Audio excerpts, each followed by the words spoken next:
Please welcome President and CEO, San Diego Tourism Authority, Juli Coker, Interim CEO of Bermuda Tourism Authority, Glenn Jones, and CEO of Singapore Tourism Board, Keith Tan, for a conversation moderated by Skift global tourism reporter, Rosie Spinks.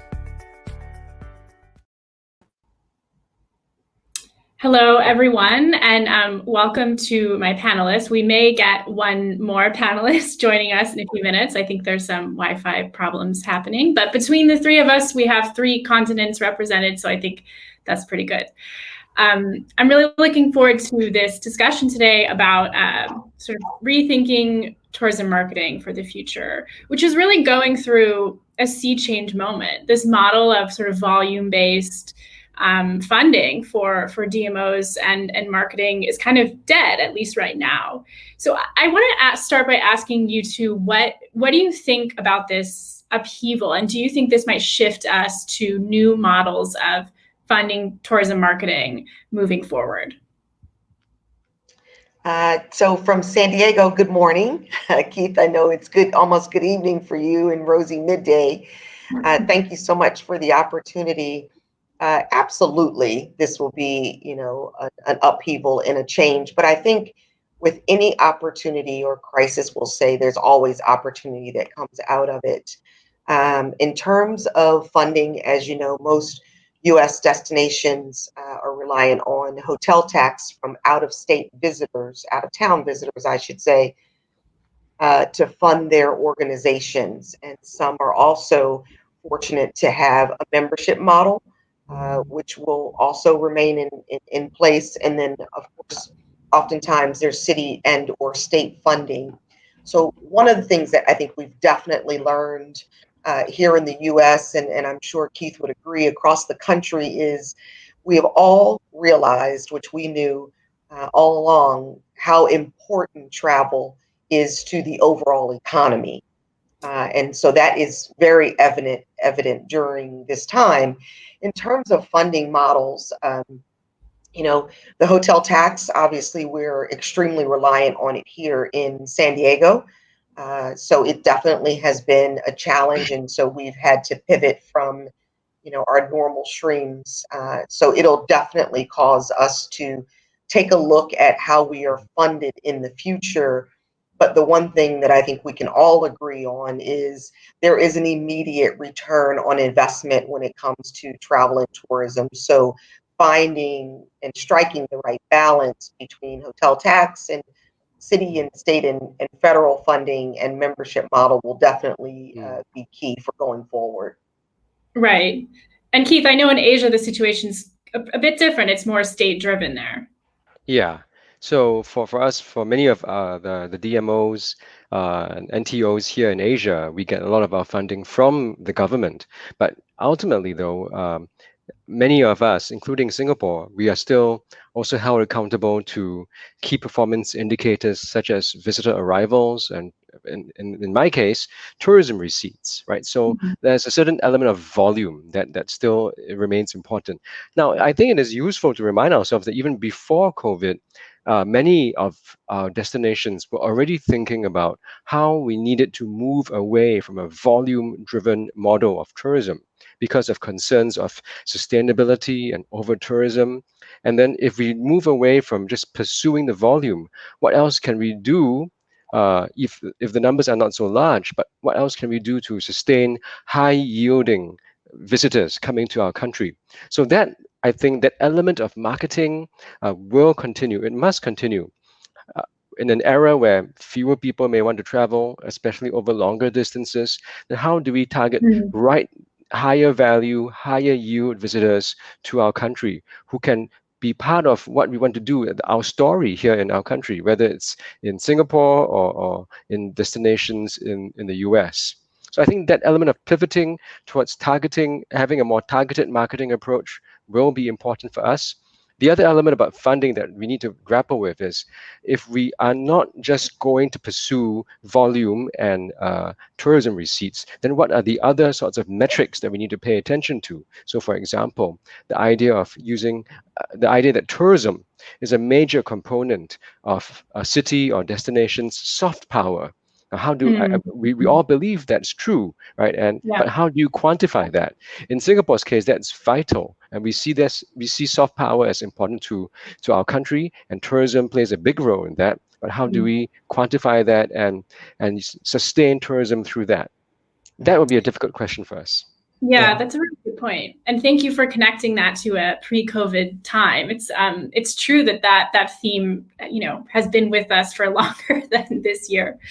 So I know that San Diego has done quite well in terms of occupancy rates compared to the rest of California during the pandemic. Can you, Juli, tell us what has worked there? What have you communicated?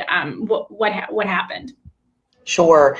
And it's interesting because we've had to, with the A-type personality, we've definitely had to shift away from comparing to last year very quickly and just go with the time and the moment that we're in. But we're very fortunate here in San Diego. We have over 440 attractions. Many of our attractions, because of our great year-round weather, allow the attractions to pivot to outside. Certainly, some of our outdoor venues, such as the USS Midway, which is right here in the Bay. Of course, we have the world famous San Diego Zoo, as well as the Safari.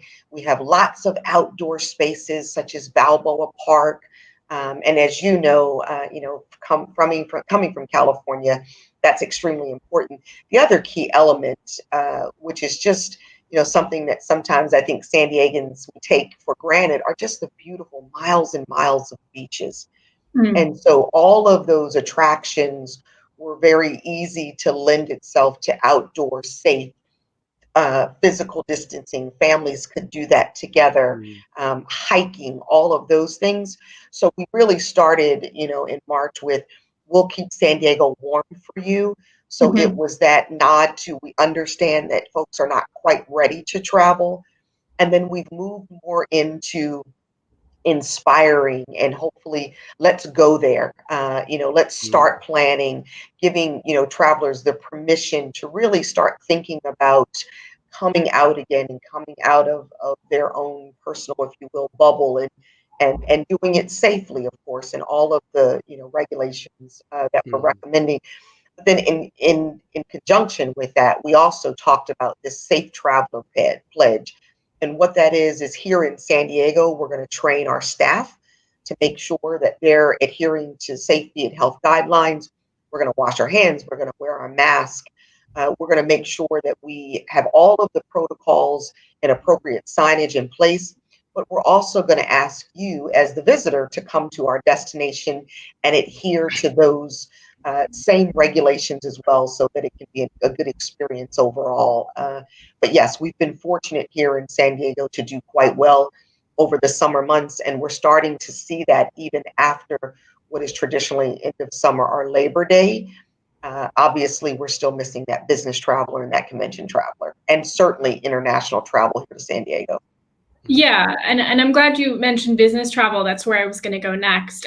Keith, I feel like no destination I can think of really fits this kind of global hub, in my mind, better than Singapore. You might go there for a conference or a business trip and then stay, a weekend to eat some delicious food, et cetera, sort of that blending business. I mean, how do you face that going forward? You mentioned domestic. Welcome, Glenn. You mentioned domestic was doing quite well, or at least domestic was playing a role right now. But if we're in this for, a year or more, what happens to that global hub status in Singapore? Well, that remains vital, and we know that in Singapore, the global hub status that we enjoy today is not just because of tourism, but because of the presence of many other factors: our location, our connectivity via air and sea as well, the presence of many global companies, regional HQs, global HQs here in Singapore. We have thousands of American, European, Chinese, Indian, Southeast Asian companies based out of Singapore. So that remains true and unchanged. So therefore, our priority is, how do we defend this? How do we ensure that there's still some degree of travel for all those executives who are now based in Singapore, who need to visit their offices in Vietnam, in Bangladesh, in India, in China. So we've been working out arrangements where they can visit some of these places and come back without having to serve quarantine, to make it easier for them to do so. So that will remain important for us. Then the other element about Global Hub status is, of course, our status as a leading destination for business events. Right. Some of the world's largest, biggest, most exciting business events happen here in Singapore across many different spheres: advanced manufacturing, fintech, digital economy, and so on. Obviously, most of those events have at least this year and in the coming months, have pivoted to a hybrid or digital version. Now, we have taken small steps to reimagine what safe business events could look like in the future, whether it's a big meeting, a convention, a trade show, or an exhibition, right? We do think that these would have to be significantly reimagined for the future to give everybody, all the participants, the exhibitors, the buyers, the sellers, a heightened sense of safety and hygiene. So we're working very closely with our event organizers to see how we can redesign the experience of a trade show floor, how we can redesign the entire feel, the look, the experience without compromising those serendipitous moments of exchange and conversations that people so enjoy at these events. So we are ready to try some of these events out, the format. And I think the first will probably be a spin-off of ITB Asia called Travel Revive in November this year. Okay. Wow. Really interesting. So Glenn, I'm gonna go over to you now that you've joined us. Great to have you here. I think probably one of the most innovative things I've covered in this time is Bermuda's digital nomad initiative. Let's say it's not a visa, it's a permit, and it's a campaign that it did something that really impressed me, which was get the New Yorker to write about tourism marketing. So well done there. I wonder if you can give us a little update about how that's going. When I covered it, it was actually just open for application. So what's the interest level been? Oh, we can't hear you, Glenn. Maybe you can go Is that a little bit better? Yes, that's better. Yeah, okay. The interest level has been strong. We've been very pleased with what the program has generated in terms of interest, especially editorial coverage, as you mentioned. That's been very, very strong. We've the last time I saw numbers on the applications was about a week ago, but I would say we're on pace to have 400 to 500 applicants now. The criteria is very clear, so a high number of the people who apply actually are approved. And we're seeing a large share of the total applicant pool be people who are pretty senior in their business in their business organization. So people at the C-suite level and managing directors. And so that's been really rewarding for us because as those people come to Bermuda, they have a significant impact on the economy generally, and on the tourism economy in particular, because they'll have spending behaviors that are part resident and part tourist. So that's been really rewarding for us in terms of trying to get the tourism recovery going. And then one other aspect that maybe we didn't completely anticipate is that at the same time that this Work from Bermuda certificate was introduced, leisure travelers could come to Bermuda previously for up to 90 days, but now they can come up to 180 days. So even people who are examining the certificate, not applying, are still coming to Bermuda for an extended stay. And that's a great benefit for our tourism economy as well. Right. And it's sort of, it's kind of like the ultimate high value, low impact traveler, because as you said, they're coming for a long time. Even in terms of carbon emissions, you're getting a lot more revenue out of, one flight. Yeah, because of course, before COVID, we were trying to get New Yorkers to come for a 4-day weekend. Now we're saying come for 4 months, and they're responding, yeah, I'd like to do that because I'm not really taking vacation time. I am working remotely from Bermuda instead of Manhattan. And it just is a quality of life improvement during a very stressful time. Yeah, well, the sun sort of dappling across your face right now. Sign I hope me you up. can hear the crashing waves as well. I agree with Keith. Sign me up. I'm sold. So I want to switch gears slightly for a second and talk about another issue, obviously, that's been of huge importance this year, which is diversity and representation. So tourism marketing campaigns have historically presented a lot of white people, disproportionately white, with not enough representation of diversity. And we know this has all kinds of knock-on effects, not only in terms of who travels, but how comfortable people feel when they get there, et cetera. So this year has really been a moment of reckoning for this, as we know. And I just want to hear your thoughts on sort of what needs to change here. So I'll start. I think the first thing is, a nod to Skift, having the conversation. I think that's first and foremost, talking about it and understanding that it isn't where it should be and that there's work to be done. I think anytime you think of marketing, advertising, communication, the product should represent not only the customers that you're looking to attract, but the destination, the community. I think we all need to be inspired by seeing visuals that we can relate to, that resonate with us. So whether it's a family that's traveling to see, and I'll use San Diego advertisement of children in the sand. We too are pivoting to, you can work from anywhere. So why do it in your home when you can do it on one of the beautiful beaches here and just think your lunch break is outside, from distance learning on the beach. So I think it's extremely important. And I think, again, it's a conversation. But in terms of marketing tools, being able, I think anytime a consumer can see themselves in that product, that is crucial. But also, too, making sure that your marketing, advertising, and your messaging is on all channels. And oftentimes we aren't as diverse in where we're placing our messaging. That makes it very limiting to reach the audiences that we're trying to reach. Absolutely. Yeah. If I can piggyback on Julie's comments, I agree 100% on the issue of representation and placement. I think there's a second phase to this where we need to hold DMOs, like the ones that we're all a part of, responsible for ensuring that they are setting strategic goals that speak to this as well, so that they can be held accountable for their performances. I think that is when we really see the next evolution of change, because in some cases, representation can be a smokescreen for things that aren't working properly when you can't see them. So I think making sure that your leadership is reflective of the communities that you serve. I think it's also important to set really transparent goals and then report on how you're doing against those goals, even if you're failing. I think those are the kinds of steps that I'm proud that we have taken. We have some work to do to achieve our goals, but I think if more DMOs are doing that kind of thing, we'll get a greater likelihood of positive results.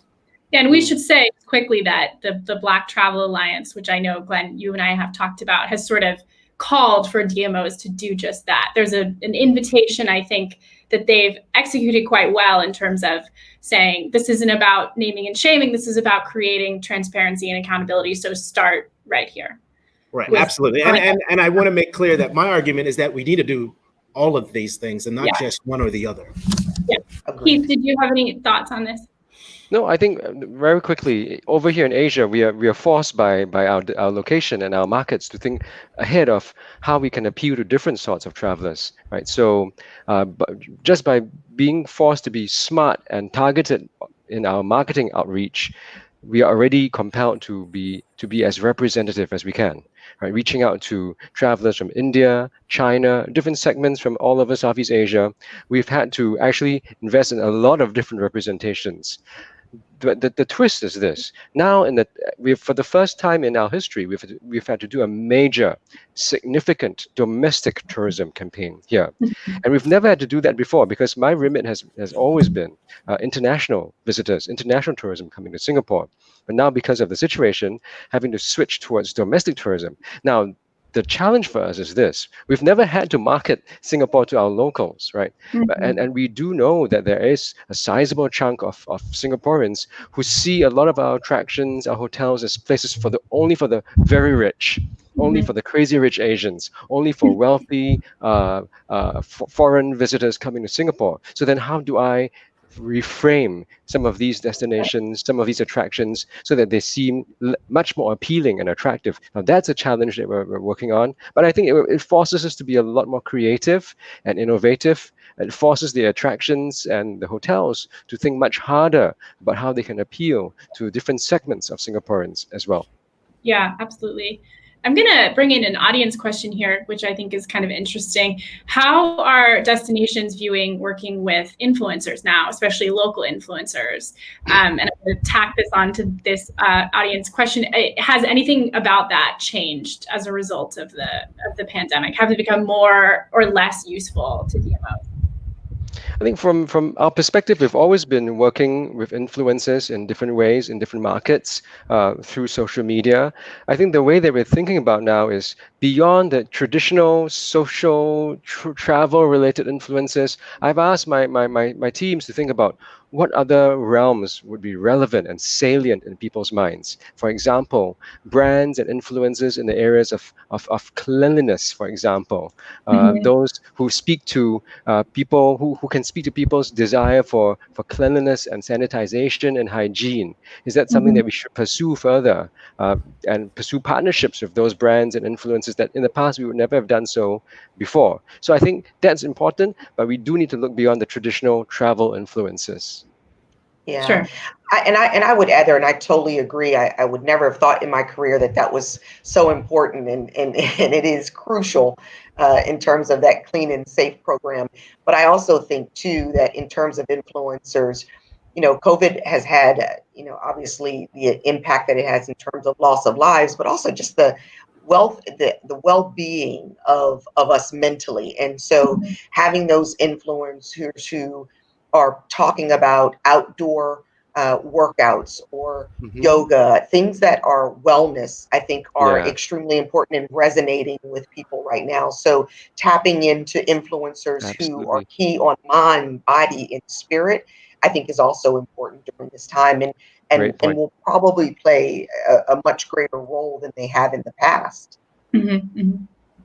Yeah, our approach is, if this oxymoron makes sense, it is similarly different. We are going out and finding influencers that help make the point that we think will resonate with people right now. So this weekend, for example, for World Tourism Day, we're encouraging people here in the local market, but visitors too, to really go out and experience those sort of only in Bermuda activities that you can get by being here. And in some cases, it means residents of Bermuda who aren't traveling, who haven't traveled this summer, will get the chance to go out on the water adventure or some other outdoor adventure. So we're using local influencers for that purpose.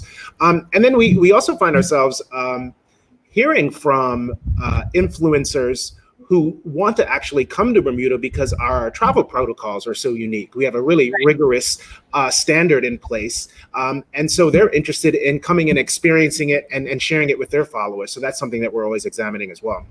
Yeah, a quick follow-up for you, Glenn, from the audience. Is the extended visit digital nomad program, is there talk of that or a sense of that becoming permanent? Yes, there's a discussion of that. It certainly doesn't have an end date.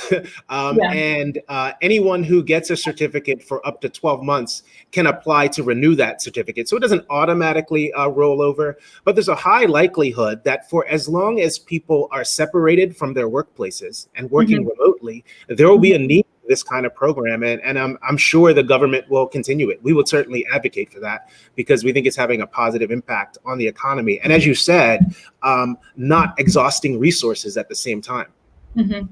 Yeah, absolutely. So we have a little bit more time. I wanted to see if there are any particular campaigns that have come about in this time that struck you. It can be they impressed you or you thought perhaps not, they didn't quite work. There's been a huge amount of creativity, but also kind of surprising moments where DMOs were telling people not to come early on in the pandemic, which is sort of anathema to this industry. So yeah, any standout campaigns of the last, let's say, 6 months that you would want to highlight? I remember, I'm not sure it was a campaign, but it was a very early video. This must have been at least 4 or 5 months ago, of Portugal, right? Mm-hmm. And it was a beautiful anti-tourism campaign, right? Mm-hmm. It was, now, don't, exactly your point, don't come. All these scenes were taken before COVID, and this is not the time to come, but we're thinking of you. Right, and that left a deep impression on me. Right? I think that was one of the first efforts at telling people don't come. Right, and it was very smart because obviously spending money on a traditional, conventional marketing campaign would have been wasted money. But nevertheless, it was a good effort at maintaining mind share of that particular destination. And in that case, that was Portugal. Yeah, I've seen some hotel brands do some smart things around cleanliness, which Keith was talking about earlier. That's such a high priority to travelers who want to get back to traveling again. So what Wyndham has done, I think, is one brand that I would call out. Also, in Michigan, what they've done about having their visitors take a pledge to keep the community that they're visiting safe. I think that's a simple, smart, and effective way to convey a message to travelers about the safety of a destination. So I think that's been really, really smart and really, really helpful as well.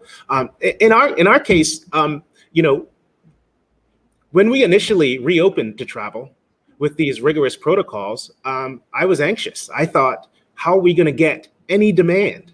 But it's now our strongest asset. So I got that one wrong. And I think because travelers are so serious about safety for restarting travel again, in some cases, it's the protocols that make the difference and not what you're saying out loud. It's incredible how competence is now such a competitive advantage. Yeah.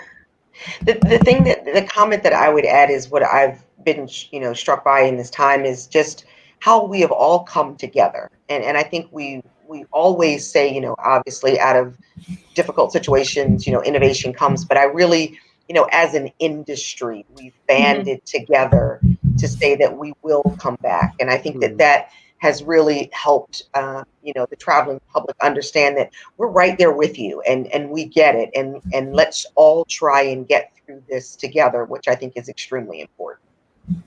Yeah, absolutely. Well, I want to thank you all for joining today. This has been a really interesting panel, and I'm sure our audience will agree. So thank you so much.